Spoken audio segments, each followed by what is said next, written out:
জাতীয়তাবাদী দল বিএনপির 47তম প্রতিষ্ঠাবার্ষিকী উপলক্ষে পিরোজপুরের নাজিরপুরে 47তম প্রতিষ্ঠাবার্ষিকী উপলক্ষে এক বিশাল উৎসবমুখর পরিবেশে বিশাল জনসভা এবং আনন্দ র্যালির আয়োজন করা হয়েছে।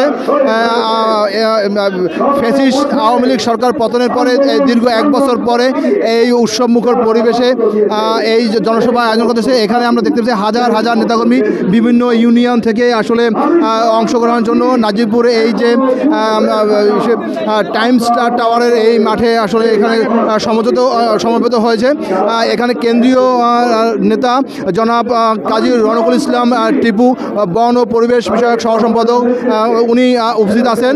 বিএনপির জেলা বিএনপির আহ্বায়ক অধ্যাপক আলমগীর হোসেন, সদস্য সচিব গাজী ওয়াহিদুজ্জামান লাবলু সহ বিভিন্ন নেতৃবৃন্দ এখানে উপস্থিত আছেন। তো এখানে যারা আসলে বিএনপির নেতৃবৃন্দ রয়েছেন তারা বিভিন্ন দিক নির্দেশনা বক্তব্য দিচ্ছেন। আমরা দেখতে পাচ্ছি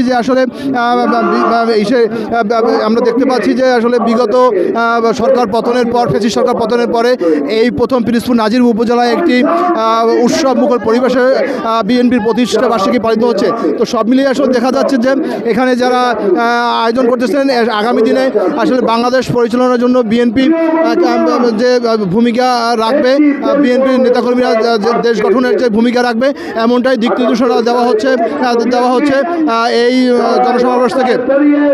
তো এই 47তম প্রতিষ্ঠাবার্ষিকী থেকে পিরোজপুরের নাজিরপুর উপজেলা থেকে এই ছিল আসলে প্রতিষ্ঠাবার্ষিকী সর্বশেষ আমার কাছে।